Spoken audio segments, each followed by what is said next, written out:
be blunt, I haven't been able to understand the hype surrounding vertical farming. So I went out and found a 30-year agricultural veteran that is now leading a vertical farming startup. I don't think we need to think about this as, is this going to replace Salinas Valley in Arizona in the winter? It's not. But is it going to be a way to provide a product that's valuable at the consumer level? Is it a way to take some of the risk out of the supply chain? Absolutely. John Purcell is the CEO of Unfold, which provides genetics and digital solutions to the vertical farming industry. He sees big opportunities in tight feedback loops to improve consumer experiences and supply chain resiliency. Let's talk about how do we actually develop the kind of genetics that will help you as a producer, but also build a data set that helps us all understand how do we develop the next generation of products together that really makes sense. But he's also level-headed about the hype surrounding vertical farming, its limitations, and the challenges that lie ahead. We gotta be honest with people that this isn't a panacea. Nothing is, right? But let's really talk about the energy equation. Have a real conversation with people, Tim, and that's what I try to do when it comes to sustainability. Let's really measure it. Let's talk about it, both good and bad. There's advantages to many different production systems, but we need honest appraisals and honest conversations about the sustainability equation. Getting past the hype of vertical farming with John Purcell on today's Future of Agriculture podcast. Hello, fellow ag nerds. Thanks so much for joining me for another episode of the Future of Agriculture. My name is Tim Hammerich, and every week I get the pleasure of sitting down with the founders, farmers, innovators, and investors, the people shaping the future of the ag industry. Today's episode is a topic that I really don't cover very often. I mean, I think it's an interesting part of the future of agriculture, no doubt, but the hype and the ridiculous amounts of venture capital that have poured into it have made me more than a little bit skeptical. I'm, of course, talking about vertical farming, and whether you are a skeptic or an enthusiast, I think you're really going to get a lot out of today's episode with John Purcell. First, though, I'd like to take a minute to thank our presenting sponsor for this quarter, which is Merck Animal Health Ventures. Merck Animal Health Ventures is a premier investor in animal ag tech. They invest in companies creating the next generation of animal identification and monitoring technology to advance animal health, as well as new business models to create value from animal data. Merck Animal Health Ventures partners with early-stage technology companies to successfully scale solutions for their customers, which include livestock producers, veterinarians, and pet owners. For more information, especially if you're an entrepreneur in this area of animal health, be sure to check out the Merck Animal Health Ventures website. Thanks so much to Merck Animal Health Ventures for supporting the Future of Agriculture podcast. Okay, so now to our featured conversation here with John Purcell, President and CEO of Unfold. A little bit of background here on John, because it may not fit the mold you have in your mind for who is working in vertical farming. John's worked in agriculture for over 30 years, including a long career at Monsanto, which became Bayer. For the dozen years or so before joining Unfold, he worked in their vegetable seed division. His earlier work led to innovations for crops such as corn, cotton, and wheat. John earned his Ph.D. in Molecular and Cellular Biology from the University of Massachusetts in Amherst, and worked as a post-doctoral researcher at the USDA before going into industry. He's also the part owner of a family ranching operation in Montana. So John started working on genetics for vertical farming while he was still at Bayer. They ultimately decided that the vertical farming industry was so different that it not only needed its own products, but its own company focused on it. And it was at that time that Bayer and investment company Temasek formed Unfold as its own independent startup focused exclusively on the vertical farming industry.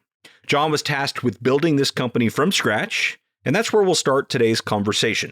John's explaining why it was necessary for Bayer to seed a new startup focused on this budding industry.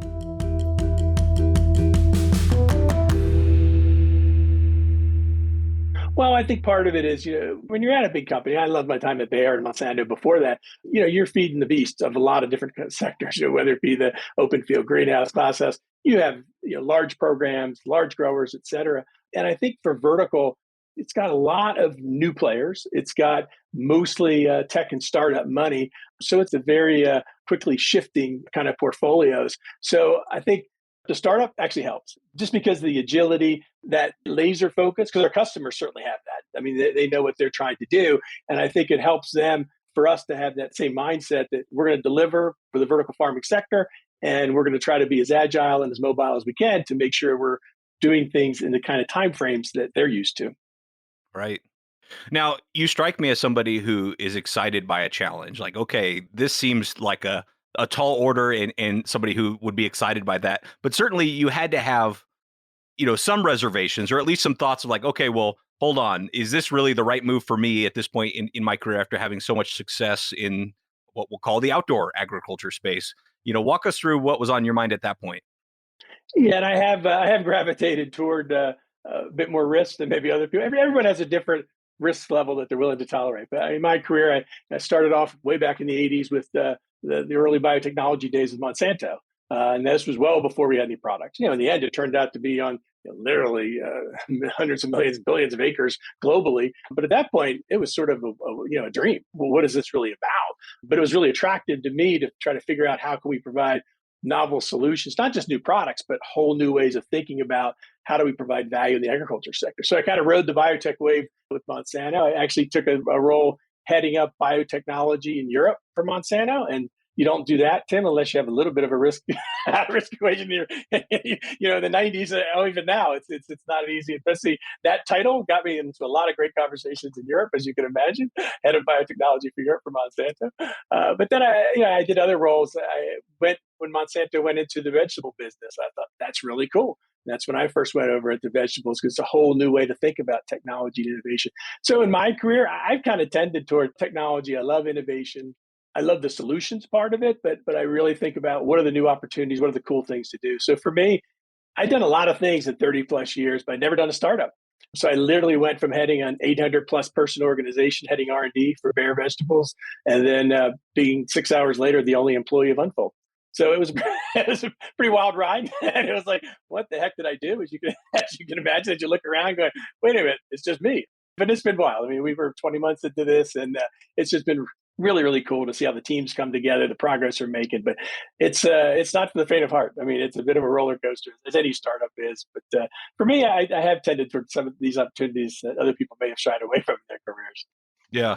Well, it is a whole new way of thinking. Like you said, biotechnology at that point was kind of a whole new way of thinking. And then you've sort of, I'm sure, have to shift your thinking again, kind of start from scratch because this isn't necessarily the same as developing the technology and genetics for outdoor crops. Can you talk about that, the sort of reset that you had to go through to look at this in the right way?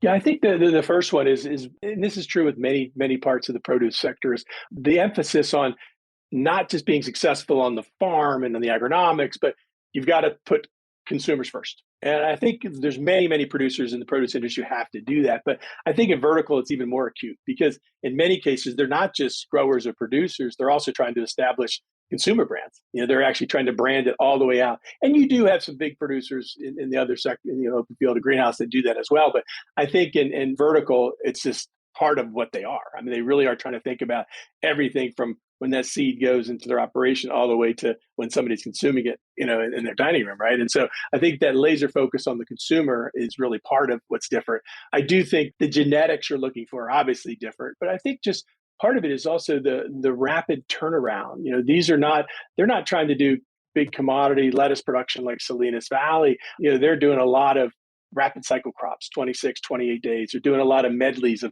specialty kinds of lettuces on the leafy side. It is a different play. It's an important play for the produce sector, but there are some inherent differences, at least as the sector exists now, as far as what they're trying to deliver into the marketplace. You talked about kind of becoming a company of one sort of overnight. And obviously you built an early team. But once you had that kind of early team and they show up for work and they say, okay, what are we going to do? How do you decide where to start with a task as big as this one? Well, one of the things my former bosses always told me, which I never forgot, was don't fall in love with the science, don't fall in love with the technology, fall in love with the solutions, right? And I've always tried to live by that. So the first thing we did, and we continue to do, is talk to customers, talk to the producers, really figure out what are the challenges they're facing, figure out what can we bring to them that will help them either reduce their cost to improve their cost of goods position or provide differentiated product that allows them to get more value at the consumer level. And so you're really trying to address both sides of that equation. how do you produce it more effectively and more efficiently and reduce your COGS, but also how can you provide a differentiated product that's going to appeal at the consumer level, at the retail level. But it starts then with basics of talk to your customers. Go out there. We've had conversations with vertical farms all around the world trying to understand what's the value proposition, how are they thinking about genetics, and what is it we can provide them both from the seed perspective as well as that digital solution perspective to allow them to be more successful. And I would think in this business, more so than where you were before in outdoor farming, you're on the hook.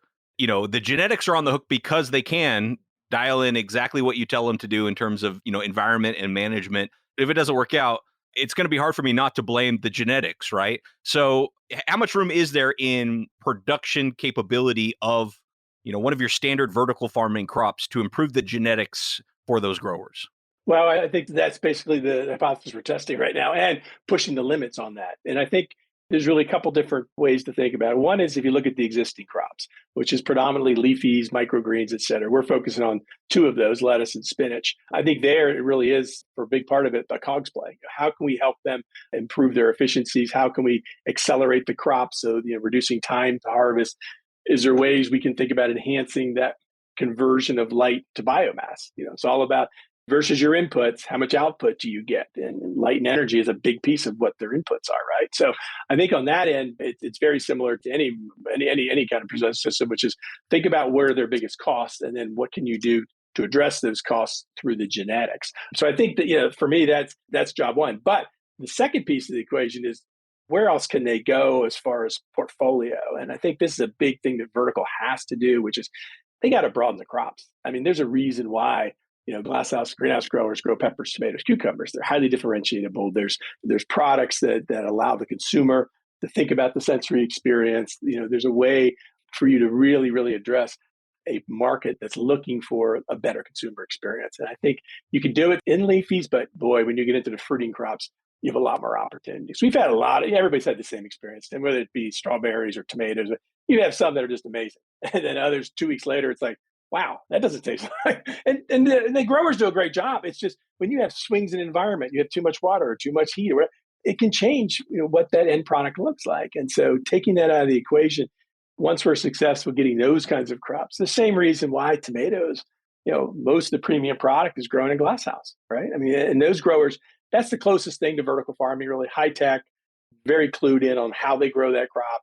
They can't control the complete environment because it's the glasshouse, but they do a pretty darn good job. And they have a very consistent quality, but they still suffer through parts of the season because you have variations in sun, you have variations in temperature that they try to control.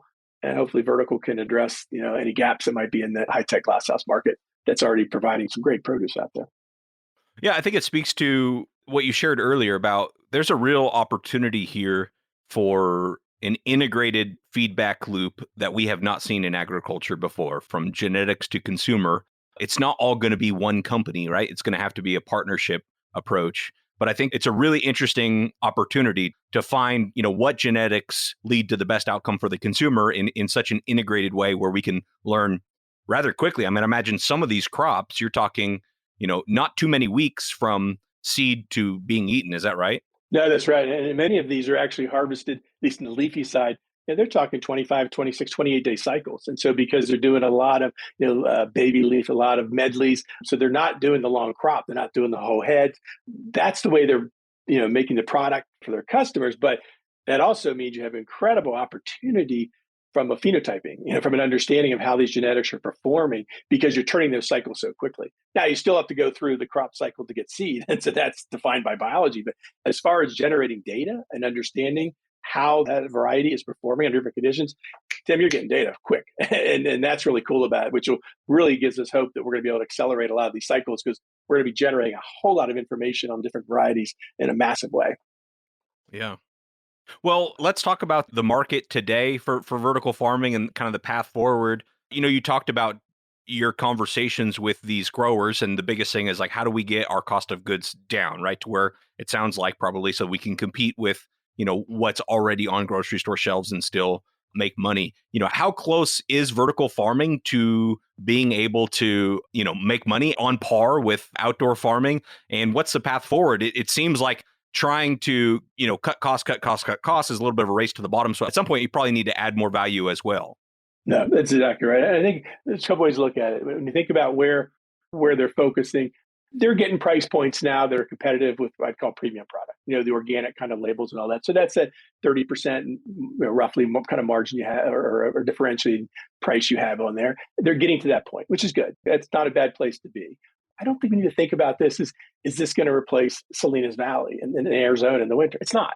But is it going to be a way to provide a product that's valuable at the consumer level? Is it a way to take some of the risk out of the supply chain? Absolutely. And so if you kind of take a step back and look at it at a higher level, I kind of look at three markets, Tim. The first is where it is focusing now, which are that opportunity to provide hyper-local, fresh produce for urban areas. And this is why you're seeing so many vertical farms. West Coast, East Coast, US, Midwestern and mid-sized cities are seeing these pop up. Certainly in Europe and Asia, the same thing. Cities, urban areas that are looking for the fresh experience. That's going to happen. The second big market I look at that's happening, which is kind of interesting, is the countries that are looking at this from a domestic food production. And these are countries like Singapore, across the Middle East. They have huge capital reserves. I mean, you think about the Middle East and Singapore, et cetera. These are countries that have capital. They also have pretty sophisticated electronics and higher tech industries. What don't they have? The ability to produce a huge amount of food domestically. So they see this as a huge opportunity. Another one that we're getting a lot of the conversations, and there's a level of interest and investment, is the UK. You're thinking the UK, but think about Brexit, right? Where most of that produce is flowing from the Netherlands, it's flowing from southern Spain. With the Brexit, there's differences in how that pricing happens, how the flow of goods is. So they see this again as a way to increase their domestic food production for products. And they have great brassica production there already, but for the broader spectrum of products that they want to grow.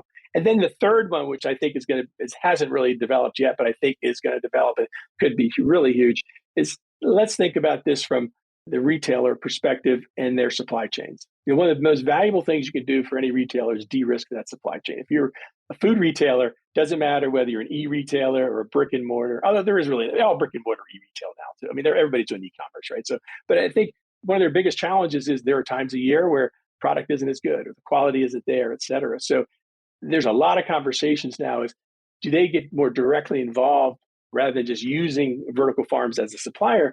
You could think about scenarios where you had a vertical farm co-located with your fulfillment center, if you're an e-retailer, or with your distribution center, if you're a big retailer.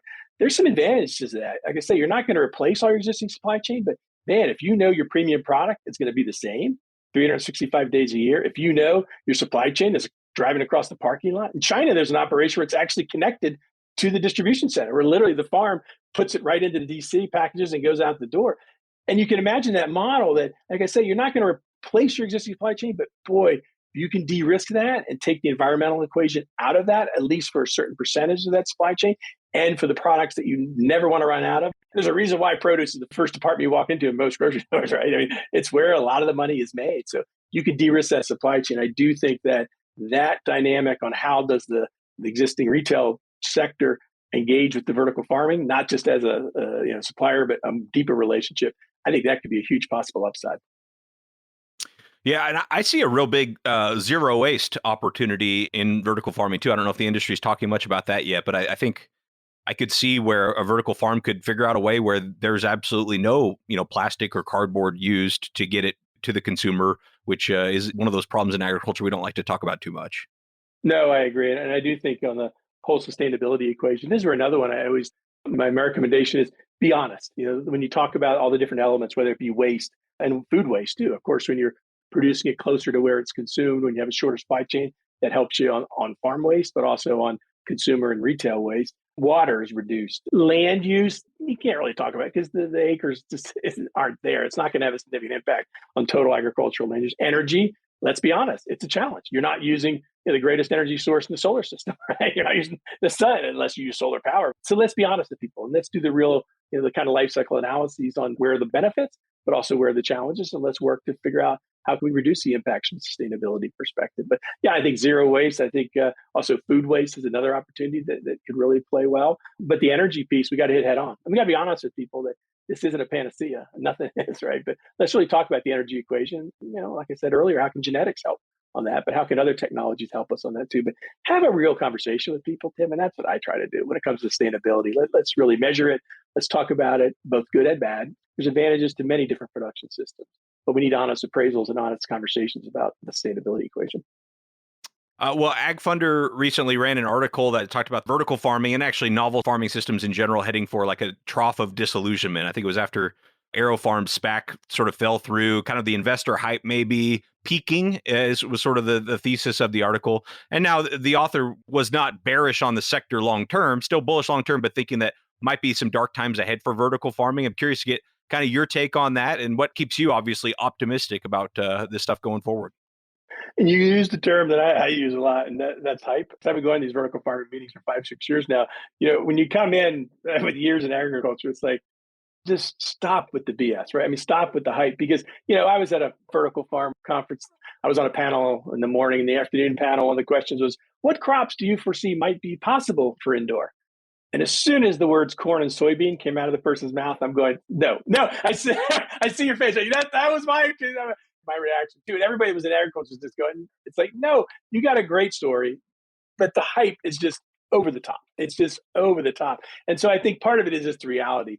Does this have a place? Absolutely. Is it going to replace all the open field acres? Heck no. And certainly it's not going to be for every crop. For these crops that are much more consumer oriented, just like it's a reason why a lot of veggie and fruit production is going indoors anyway. It's because you want to use that environment, to protect the crop, to provide the higher quality produce year round, et cetera. Those are the opportunities. So let's get rid of that hype. So I think in any of these, we've all seen the curves. It's true. There's no question. You get to this phase, you track a heck of a lot of investment, and the hype well exceeds the reality. And then all of a sudden, people say, "Oh, wow!" But then they also let it go. Actually, that's not a bad reality either. It's going to be, Barclays came with a number of $50 billion market opportunity. That's not a bad market opportunity. Produce is multi-trillion dollars, right? So, or fresh foods is anyway. But so, this is going to be a significant player. It's definitely going to help many crops, especially the higher consumer kind of oriented crops. It's going to help supply chains. It's going to be a player in there. But I think it's kind of unavoidable where you have this rush of money. The hype exceeds the reality, and then you have the disillusionment. But then you come back out and say, actually, there's some real good reasons to do vertical, hyper local, reduced inputs. Some sustainability advantages and disadvantages. But also, Tim, what I try to do at these meetings is let's be honest too. Don't make all this, this is the perfect solution, because there ain't no perfect solution. Let's talk realistically about where do those costs come from. Let's talk about the energy equation. Let's talk about what are the challenges of really growing the crop, and have real conversations while still talking about the advantages of your crop. And let's go there.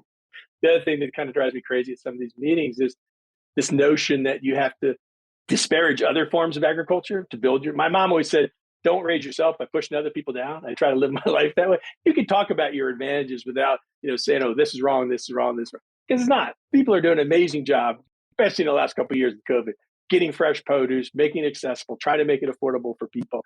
You don't need to do that. Let's talk about the advantages of the technology without dissing, all the other great forms of agriculture. It's all, as you know, agriculture is a very tight community. And so let's support each other and let's talk about the advantages without having to go there and, disparage other forms.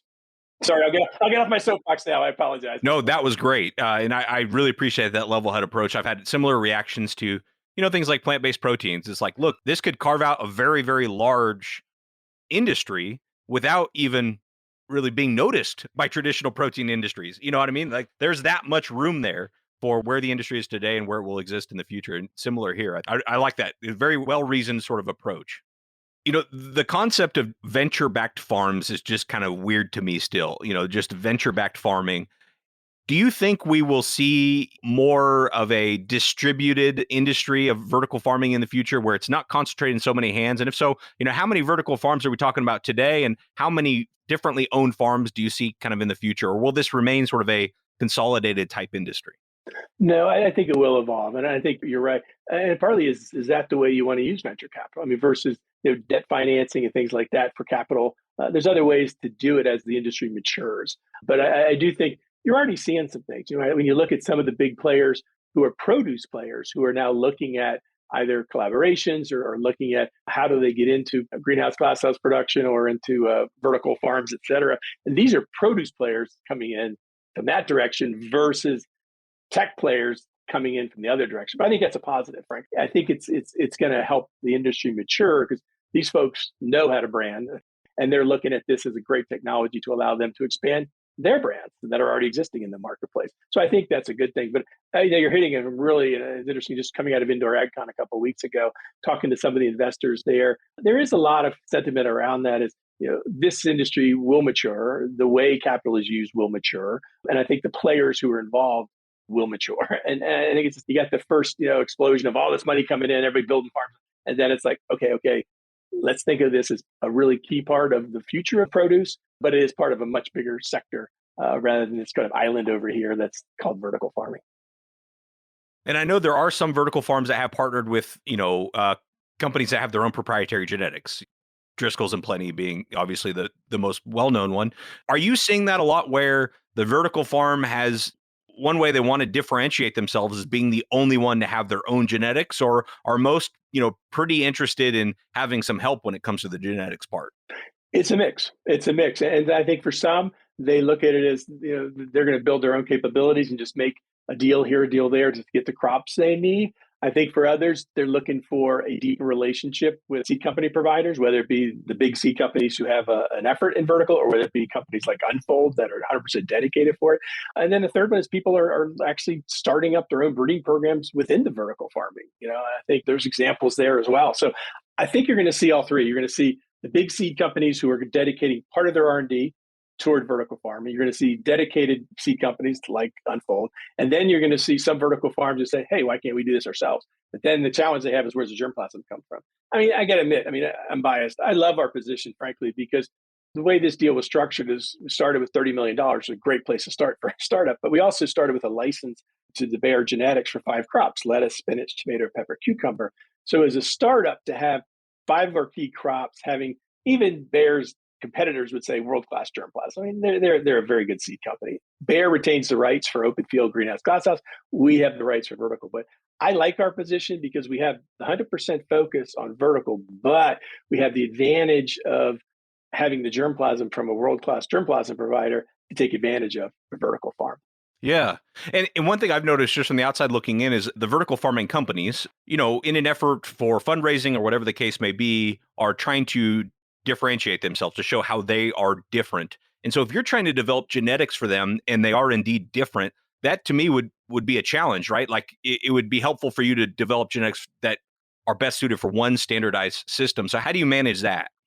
Yeah, that's a great question because you actually, if you look at other markets, there is more standardization. Every grower has nuances. They all do things that they're really proud of, and it's true. But if you go into glass houses in the Netherlands, yeah, there's differences, but there's some core commonalities that you're breeding for, right? But I do think you've hit it because you're going into this market that's very venture capital driven. They're all trying to say, here's our secret sauce. Here's why we're different. Here's why we should be generating the interest and the financial backing, because we have the system that's going to work, right? But when we boil it down, though, as to what they're controlling, they are essentially controlling the same environmental parameters, and that's temperature, humidity, light, et cetera. Now, they have different ways to do it, and they have different models on how to do it. And they certainly use different growing conditions. But if we start with that basic premise, that is, look, if we understand how our genetics perform under this temperature, this humidity, this lighting, and then what the variance is that you allowed in that in order for them to still be grown,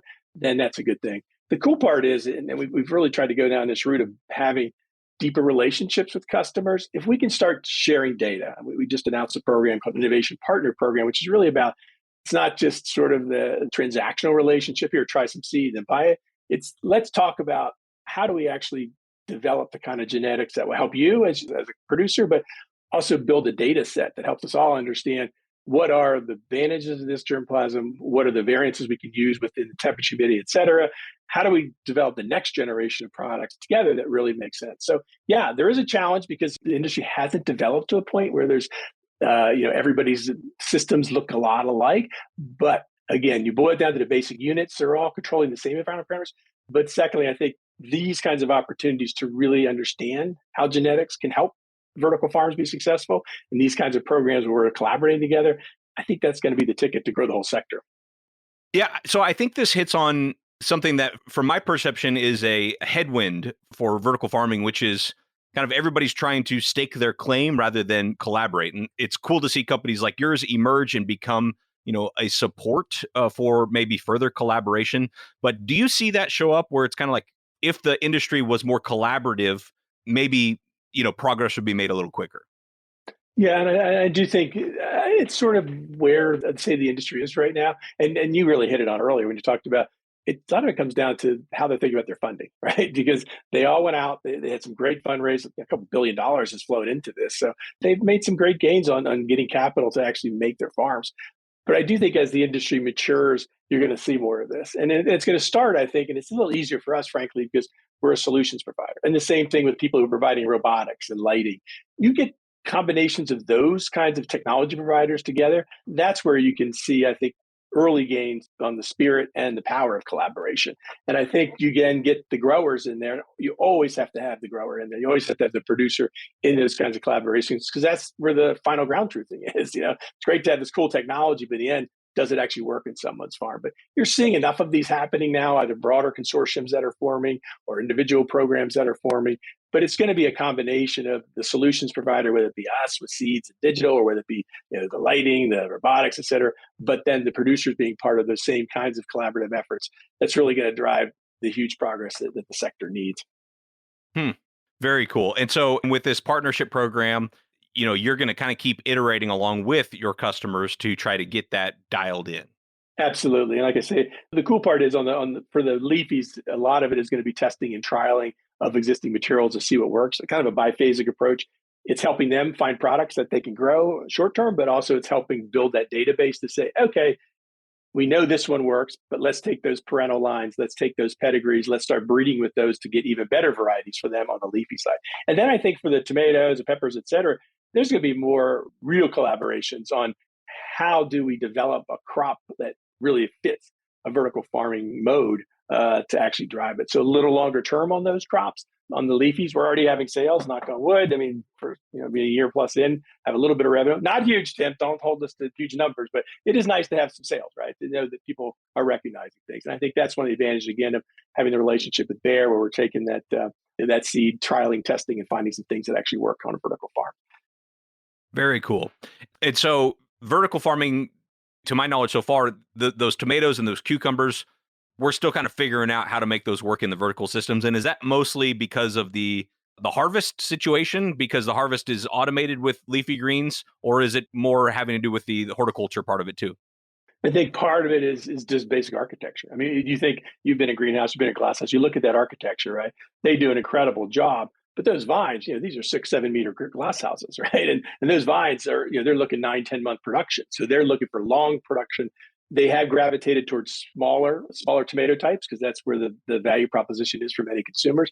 Snacking is huge now, but that's not the way you think about a vertical farm. It doesn't really take advantage. So there are a couple of farms who are growing vine crops in a vertical, which is, fully indoors, fully artificial light. But I don't think that's the final solution, frankly. I think for those crops, we need to think about what are the attributes we need from it. And to me, it's you want the great taste that comes out of a glass house, but you want it in an architecture that actually looks a lot more amenable to the way they grow the rest of their crops. So a smaller type, something that's amenable for automated harvesting, take advantage of all the capabilities they're already employing in leafies, but then apply it to fruiting crops. And we're going full board trying to figure out what is that combination. And you can go either direction, right? Do you take great tasting and put it in an architecture, or you take smaller tomato types and build the taste into it? But that's what we're working through is what is the genetic solution? But in the end, I think it's going to be that combination of the great taste you get out of a glass house, but then an architecture that's much more amenable toward vertical farm production because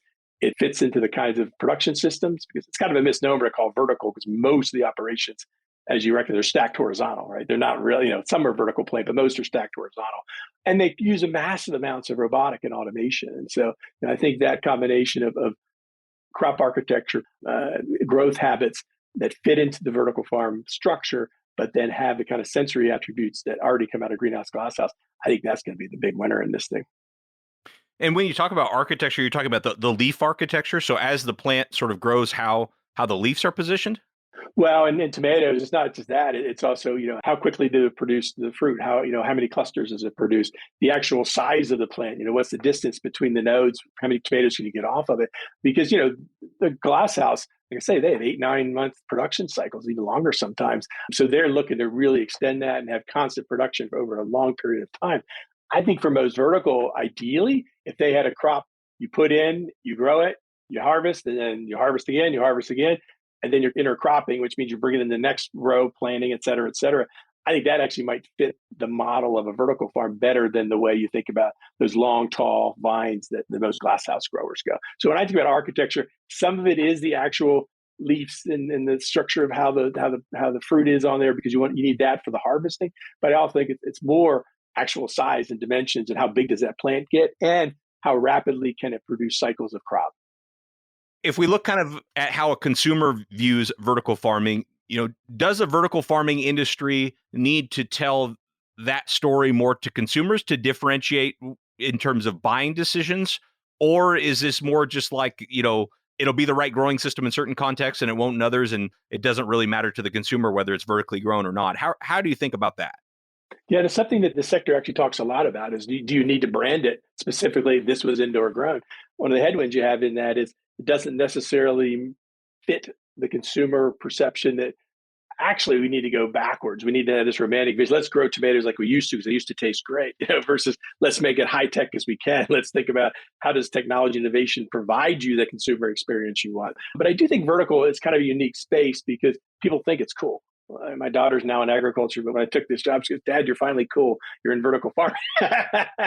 Hey, that's a huge compliment from a daughter. It comes from your daughter, exactly. No, but I do think there is an element to this that kind of breaks that barrier of, like I say, this romantic vision. We have to go back 30, 40 years the way we used to grow everything. But I think one of the things we have to do a better job of, frankly, is telling the story. It doesn't matter whether it's organic. Well, if you don't have great varieties that have lots of disease resistance in it, organic, it doesn't work.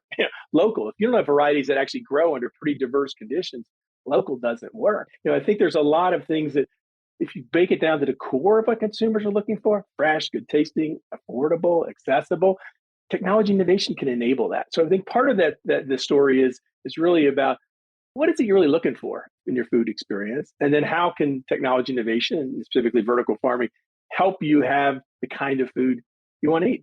And I do think the vertical gives you a great opportunity to use the kind of consumer experience, because a lot of it is e-commerce platforms, et cetera, to tell that story. And I know the whole produce industry is looking at this, but I do think vertical can help tell the story of where your food actually comes from. And I think it's a good story to tell. But the whole question around, does it need a separate brand? I don't know. Or do you just talk about, here it is, it's local, it's fresh, it's, you have longer shelf life because you're not shipping it as far. Is that the story to tell? And the technology, yeah, you want to be honest where it came from, but do you lead with that, or do you lead with, here's the inherent qualities of that? If this is what you're looking for in produce, actually, here's a way to get it. Well, I'm going to leave you with that thought-provoking conversation, and feel free to let me know what you think about that. I'm on Twitter at Tim Hamrich, or you can always email me, tim@aggrad.com. Thank you so much to John Purcell for today's fascinating episode. I know for me, this conversation, as well as a few others, have really opened my eyes to some of the opportunities here. If you could just look past the headlines about, vertical farming being the only way to grow food in the future, some other such nonsense. I really do think that there is value being created here beyond the hype. And there are some interesting opportunities that I think will emerge in sort of a post-hype era for vertical farming. You can learn more about the work John is doing over at unfold.ag.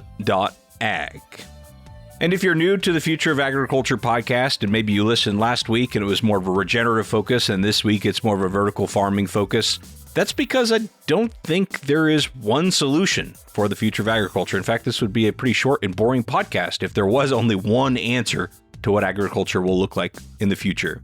I don't see the value in getting dogmatic of saying it'll only be this, that, or the other. I don't think it will be just technology that will save us all on its own. It's going to take people, it's going to take policy, it's going to take change. But I do think all of these solutions have value and have a place in certain contexts in our food system. Okay, well, I don't know where that came from. That's just a short little soapbox that I'll leave you with here today. Thanks so much for your time and your attention. I really don't take it lightly. I'll be back next week with another story of ag innovation.